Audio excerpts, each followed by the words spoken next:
Hey everybody, this is Eddie Brill and the host of OG Talk NY, OG Talk New York, OG for the Organic Grill. And we have quite an assortment of people today on our new series, which is called OG Talk Minis, where we talk to the neighbors who usually come and hang out at our restaurant. So let's say hello to my regular co-host, Vlad Grinberg. Vlad, you there? Hey guys, how are you? Yay, very good. The person who came up with this idea, who we adore, who comes to the restaurant with her husband Justin all the time, Lauren Passel. Hey, Lauren. Hi, miss you guys. Yay. And one of our producers, Rick Cannon, who is going to be hanging out in the background there with his hat turned around. And a guest that I've yet to meet. We've heard about him for a while because he's quite a man of many talents. We actually, when we originally came up with OG Talk, we were going to maybe have like the Paul Schaefer person, the person who's going to be on the side. And our featured guest today was that man. We didn't go for that, but he's Carl Danielsen. Hi, Carl. Hello. Yay. All right, so we're all in here. We're all in New York City. We're all in different locations except for Rick, who's in St. Louis. I'm going to start the timer so that I know what time it is in the world here. Rick has a little timer there too. That's very lovely. Now that's it's all on video, but we're going to do audio. The world is crazy right now. And in order to not be as crazy, to be happy and to be go lucky and all of that, we're here to have some fun and talk about what's going on in the world.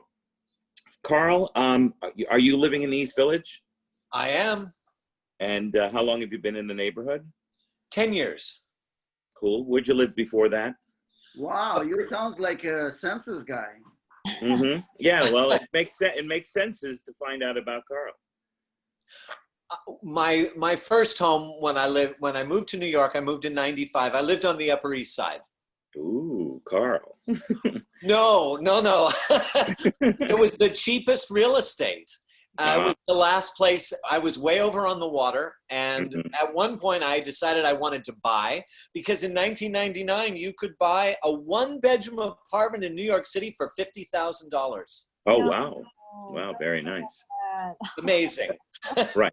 So what brought you down to the East Village? Cheap price, you just heard it. No.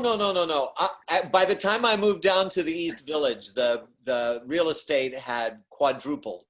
Gotcha. I fell in love with it. Well, it's funny because the weekend before I was supposed to move into my apartment that I bought in 1999, I cat sat for a friend on Avenue A and 10th Street, and I fell in love with the East Village then. But I never dreamed that I would want to move down here or could afford it or anything else. But time went by, and I fell in love with a place called Yoga to the People. Oh yes. Parks. Nice. And I live right across the street from there. I'm looking at it right now. Oh wow. That's really great. What we wanted to know also about you is a little, you are a master of many trades, jack of all trades, a Carl of all trades, so to speak. Vlad was telling us a little bit about yourself earlier, but why don't you tell us what you do? Well, for many years, I made my living primarily as an actor, but when I was a kid, I have a music background. So from the time I was 12, I started playing for churches and for theaters. So my waiting tables job along the years was coaching singers. They're singing, they're acting, but using my piano skills a lot. So over the years, I have combined those two talents. That's wonderful. Now, Lauren, we had you as a guest originally on the very first episode we did, and it was your idea to a beautiful idea to have this. And the reason we have this and why are we doing it this way, to let people know? Lauren? Yeah, we want to hear, well, my first question for Carl is, what made you fall in love with the East Village? What do you love about it now? Well, it's very different than when I fell in love with it 20 years ago. You know what? I discovered a place which no longer exists, Kim's. One of the many things I loved about the East Village, but that incredible film store. You guys must remember it. I live across the street from it. Right across the street from Organic Grill, right? Oh, that's right, because at one point there were 3 different versions. And I remember I didn't have the right kind of credit card, and I had to take $200 out from the bank and leave it with them. Otherwise, they weren't going to let me take any of those things. I mean, that was one thing. There's something about the youth of the neighborhood that was appealing. There's everything there. It's a lot of cheap food, a lot of different styles of food. You know, it was interesting. 9/11 happened, and of course, you know, it was crazy, and there was a lot of heartache and heartbreak in our New York. And I went over to Kim's video, the main one on St. Mark's Place, and I picked up some comedies to sort of, you know, get myself. I had to stop watching the news on television because it was driving me crazy, and I watched some comedies over at Kim's. And now we're in a situation here where the world is upside down again. Yes. Well, I also have fallen in love with the East Village, and I've lived here for about 10 years maybe. And I want to know what you think about walking around now. And are you walking around now? Are you going out? And how does it feel to be in the streets? Because I must say it's a little hard to walk around right now. And, you know, I'm proud to be a New Yorker. I want to support New York and the East Village. That's why I decided to stay here. But how do you feel when you go out on the streets now, and how often are you going out? Well, if it's decent weather, I do like to get in a walk. I do it with my gloves. I do it with my mask. And it's a double-edged sword, right? We have community down here. Living on the Upper East Side. By the time I left the Upper East Side, there was a sense of community when I first started living there in '95. It was the last place you could live that was somewhat cheap. There were lots of actors. There were lots of artists. By the time I left in 2011, that sense of community was gone. We have community down here. I know my neighbors. I walk around. I see lots of people I know. So there's that. But I also, yesterday, I walked to the East River and back, and I passed an elderly African-American woman, and I believe she was with her son, who was probably around my age. I'm 58. And she was waiting. The ambulance was there. And wow, you watch that, and anyone that saw that, you know, our hearts broke because, you know, I mean, I hope there's hope. Yes. Carl, how has this affected what you do for work? Well, I actually have a little dribble of things that are still coming in, but everything's on pause, like most people. And I had a whole slew of work lined up. I had an industry reading of a new musical. I have a show that would have been starting rehearsals in 2 weeks out in Connecticut. I have a show in California after that. American in Paris, I imagine that's going to be canceled. My clients have dried up. I mean, it's pretty much gone. Right. Now, one thing here, because we're very new at this and we're seeing ourselves on video, yet we're doing this on audio, just so I can talk us through it. If someone on our panel has a question, raise your hand, like Vlad, we haven't heard from you yet. And so if you have a question, then raise your hand, and then this way, you know, we'll have to cut this part out. But go ahead, Lauren. Yes. Carl, I want you to tell me what to do about walking around the East Village and the mask situation, because some people are like, masks don't matter. You can wear a handkerchief. Some people are like, that doesn't work. Are you wearing a mask? And please just tell me what to do, because the news is confusing me. And whatever you say. So please keep in mind my answer depends on your answer. What are you doing, and what should I do? Well, you know, I'm going to take us to something really esoteric. There's an element of Judaism where when you wear a kippah, that is not just you wearing something that is fashionable. It is a symbol. And so while I probably in my heart believe that I don't need to wear a mask to walk to the river and back, I think we should probably all be wearing masks, because who knows who we're interacting with, who knows what we've got. So it makes my partner more comfortable if he knows that I'm walking around in a mask. So I really like the answer, because also it's kind of like a unifying thing we can do, like to show that we're making steps to be good community members. I've asked a million people this question, and that's the most satisfying answer I've gotten. So I love, I mean, you've Which convinced, is kind of a non-answer because I'm not committal, but that's why I'm wearing it. they don't match my Since outfit. now I'm gonna call you Dr. Carl. Well, so yes, Vlad. So I have a question, Carl.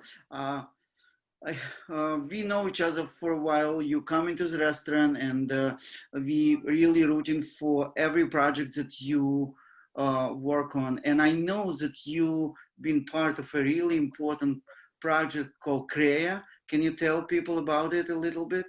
Sure. And how the CREA is working now?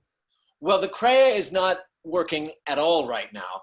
What is CREA and how do you spell it, just so we get an idea of it? It's CREA. It is not, that is not a name I came up with. As you know, I'm a teacher. I have a lot of private students. I teach at the New York Film Academy, where I mostly teach acting. And I have a world of young people of so many different cultures and backgrounds.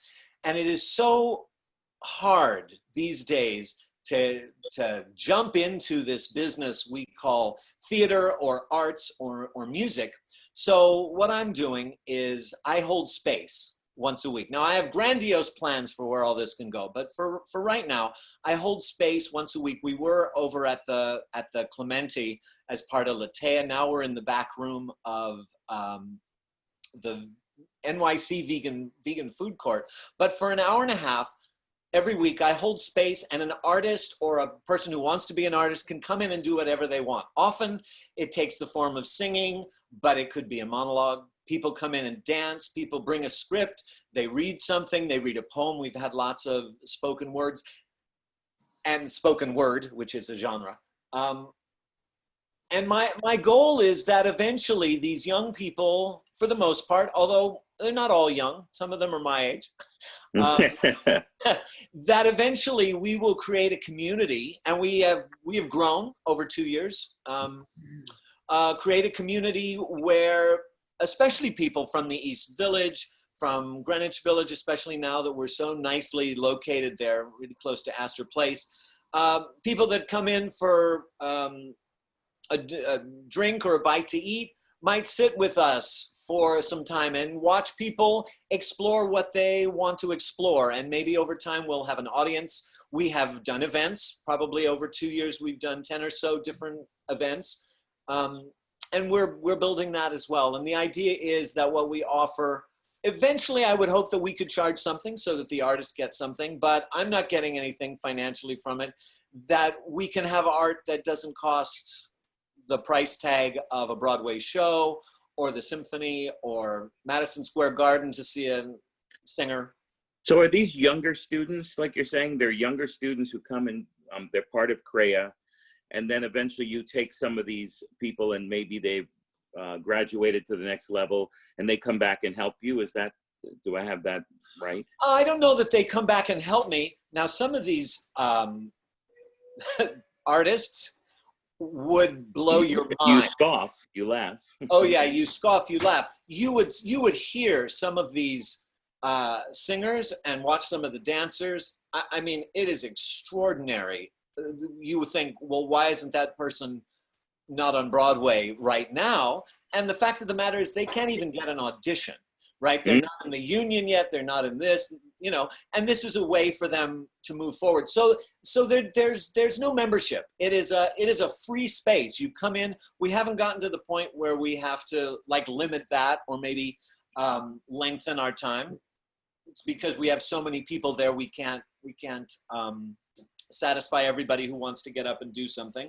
But we also take people that are beginners and we hold space for them. But I would say that more than half the people, 75% of the people there are professionals that just need a place to go and sing for people once a week or whatever it is they want to do a monologue, a scene, a callback for a film, whatever. And for anyone who just happens to fall into our podcast here, the OG, which you see in our neighborhood and all our brand, it stands for Organic Grill, which is a restaurant located on First Avenue in New York City between 7th and St. Mark's. Vlad is the owner of the place. It is an incredible vegan restaurant. Carl, you're there often, are you not? Oh, absolutely. One of my favorite places to eat. It's really great. Of course, Lauren, we met there, the Organic Grill. What's it like, Vlad, right now, not being able to, the whole bunch of us love your restaurant. We want to be there. What's it like not being able to have us there? It must be frustrating. It is frustrating, but I hope I can keep in touch with everyone. And once in a while, I post on social media what I'm doing at home. I'm working on improving some of my recipes. We transfer the phone to my cell phone so I can answer people's phone calls. Yeah, that's how we are right now. Hopefully, we're going to go back soon.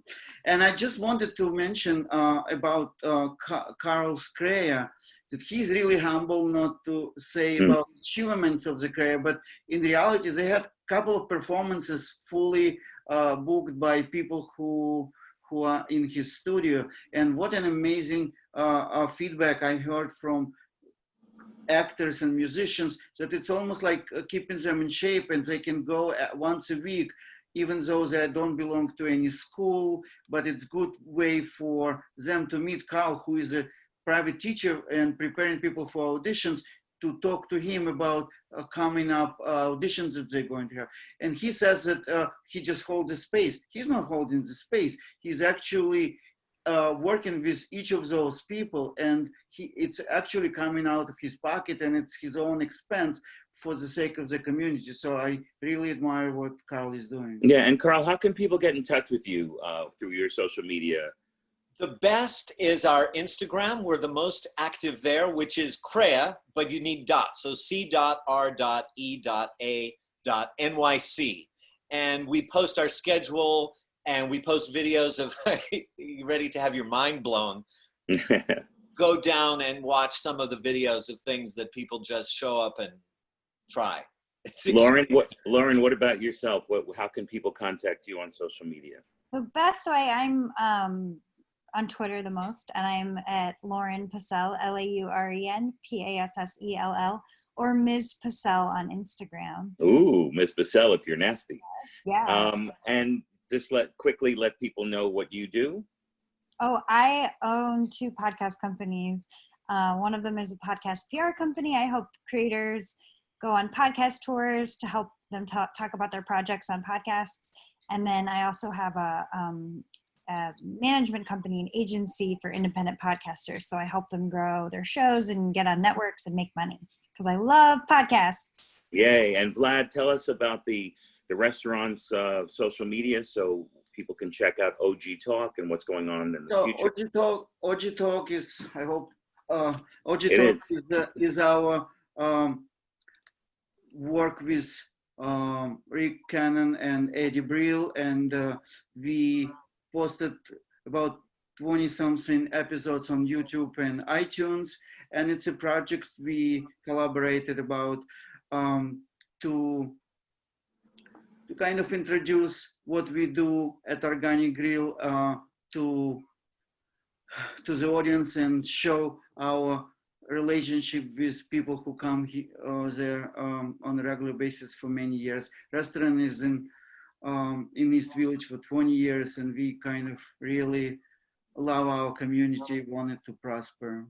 Yes, and that's why we're doing this show, because we still care about our neighborhood, we care about our people, and we want them to know that we're all in this together. New York is going through a crazy time, but there's a positivity that comes out of the restaurant and comes out of friends. And what would you guys say, to leave our listeners the positivity that's come up in out of what we're doing and what we expect to do? Well, I just want to jump in really fast and say, right now it's 7 p.m. and I can hear the whole city cheering and screaming and hooting and hollering for our healthcare providers. So it's a wonderful, fitting time that right now we're talking about how we can all connect and be positive. And it's this reminder and I must say, second time I heard it, I said to my husband, isn't it wonderful that everyone's cheering for just us? Like, I thought it was for all of us. Like, I was like, we did it, one more day. And my husband was like, actually, I think it's for the healthcare providers. But I think we'll all share in the joy. And I'm sharing in this joy right now with all of you and this whole city and all cities across the world right now. Yeah, Carl, any message of positivity for our fans? Well, it's there as you close your eyes right now and listen to, as Lauren said that, there it is. It's community, which is what CREA is as well. So thank you so much for honoring me by being part of your podcast. Yeah, and that's what it is, community, as far as what Vlad's been doing for 20 years over at the restaurant. We want our fans to go to listen and to watch, because it's on YouTube, OG Talk NYC. We have 25 episodes that we filmed. 23 have been released as far as this recording is concerned. Subscribe, give us some critiques, whatever, all that kind of stuff. Touch your computer, then wash your hands. This is Eddie Brill, and have a beautiful night. Guys, thank you very much. Thank you, guys. Thank you. Good job.